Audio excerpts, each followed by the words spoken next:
बच्चों, welcome to the Academy YouTube channel. Today we are going to continue our previous topic of 9th ICSE and CBSE, that is gravitation. एक portion उसमें बच्चों बचा हुआ था, last portion, आज उसे भी कंप्लीट कर देते हैं और उसी के साथ ये पूरा चैप्टर कंप्लीट हो जाएगा। तो डायरेक्ट आते हैं हम लोग टॉपिक पे।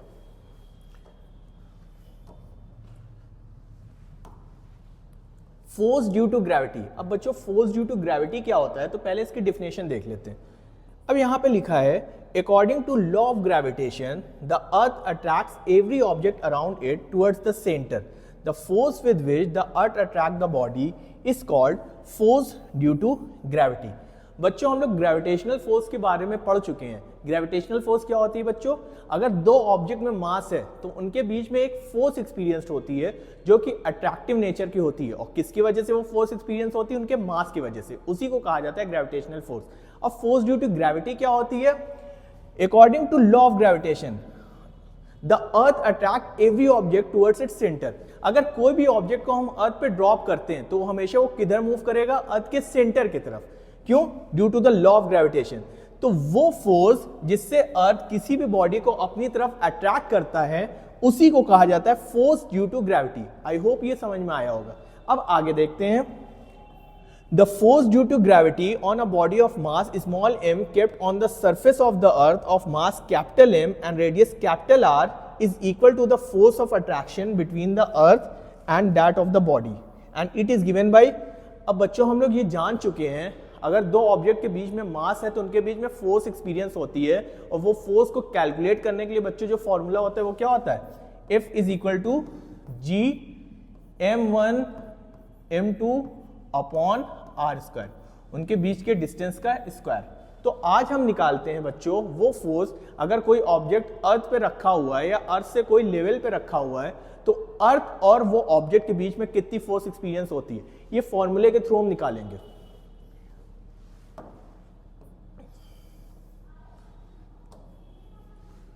अब देखो F is equal to capital G m1 m2 upon R square. तो यहां पे मास ऑफ द अर्थ हमें पता है 5.96 इंटू 10⁻24 kg है। आर डिस्टेंस, और यहां पे जो डिस्टेंस देंगे वो रेडियस के इक्वल लेंगे, जो अर्थ का रेडियस है उसी के इक्वल। ये सब कैलकुलेटेड वैल्यू है बच्चों पहले से 6.37 इंटू 10⁻6 मीटर। अब हम निकालते हैं और एक ऑब्जेक्ट जो हमने लिया है उसका मास है 1 kg। तो दो मास हमें यहां लेना है, तो कौन कौन सा मास ले लेंगे और उसकी वैल्यू निकालते हैं। F इज इक्वल टू जी, जी की वैल्यू फिक्स्ड होती है, हम लोग निकाल चुके हैं और हम लोग को याद भी होनी चाहिए 6.67 इंटू 10⁻11 इंटू m1। अब यहाँ पे दो मास है, एक किसका है? जो ऑब्जेक्ट हमने अर्थ पे रखा है और दूसरा खुद अर्थ का। अर्थ का कितना है यहाँ पे?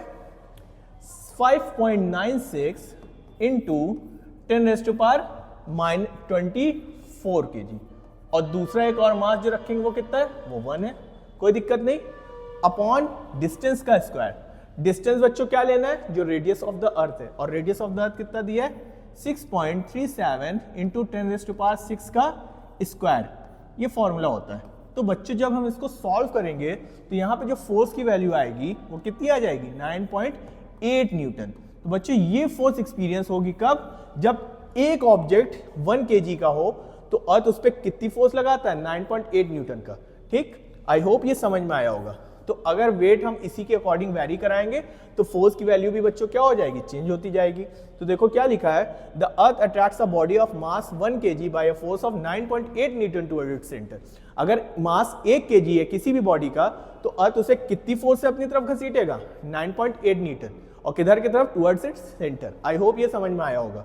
ठीक, अब नेक्स्ट देखते हैं एक्सीलरेशन ड्यू टू ग्रेविटी, जिसको हम स्मॉल g से डिनोट करते हैं। ये देख लेते हैं बच्चों क्या होता है।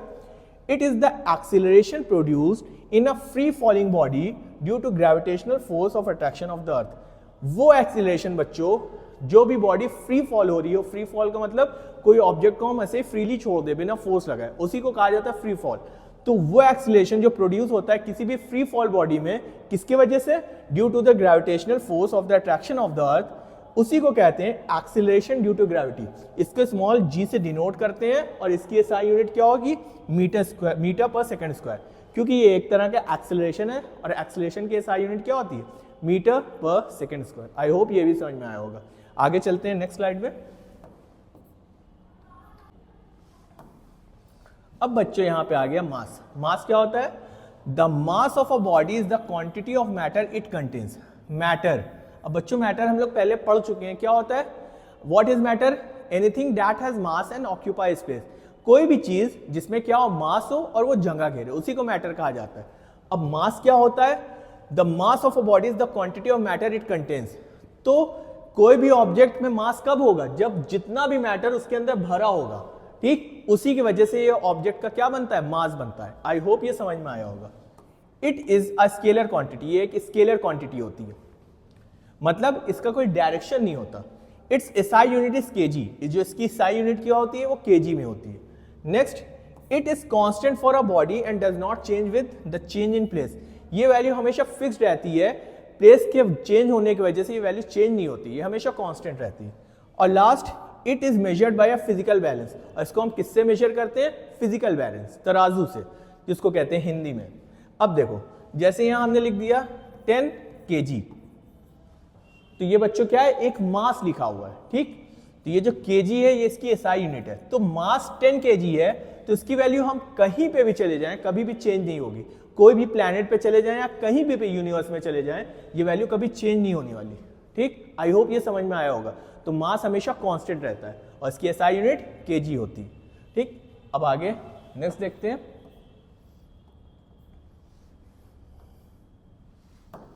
अब आगे बच्चों यहाँ पे वेट। वेट क्या होता है?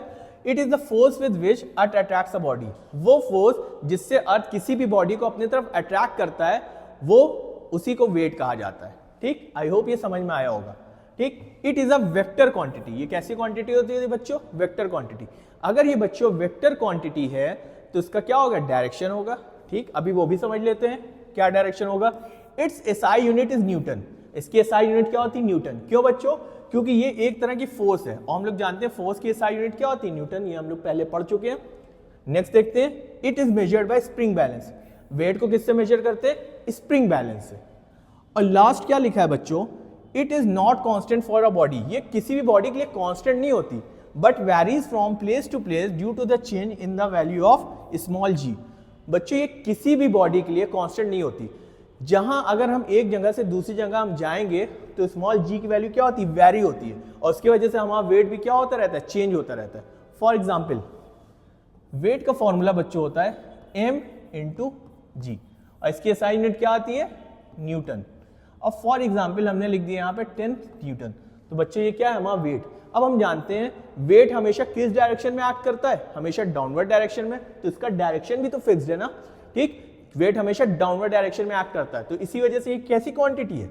वेक्टर क्वांटिटी, क्योंकि इसमें डायरेक्शन भी आ गया। इसकी एसआई यूनिट न्यूटन होती है, और जी की वैल्यू चेंज होने की वजह से वेट क्या होता रहता है? हमारा चेंज होता रहता है। फॉर एग्जाम्पल, जैसे हमने यहाँ देखा, अब मान लो किसी ऑब्जेक्ट का मास 1 kg है, ठीक, 1 kg, और अर्थ पे जो जी की वैल्यू वो कितनी है? 9.8 मीटर पर सेकेंड स्क्वायर। तो यहां पे वेट कितना आ गया? 9.8 न्यूटन। ये समझ में आया होगा। अब मान लो बच्चों हम कोई और प्लैनेट पे चले जाएं या मून पे चले जाएं, तो वहां जी की वैल्यू क्या होगी? चेंज हो जाएगी, और जी की वैल्यू चेंज होने की वजह से वहां पे वेट क्या हो जाएगा? उसका चेंज हो जाएगा। आई होप ये लास्ट पॉइंट भी समझ में आया होगा। तो इसी के साथ बच्चों ये चैप्टर हम लोग पूरा कंप्लीट होता है। इसीलिए अब नेक्स्ट वीडियो में हम लोग मिलेंगे नए टॉपिक के साथ। तब तक के लिए आप लोग पढ़ते रहें। Okay, thank you.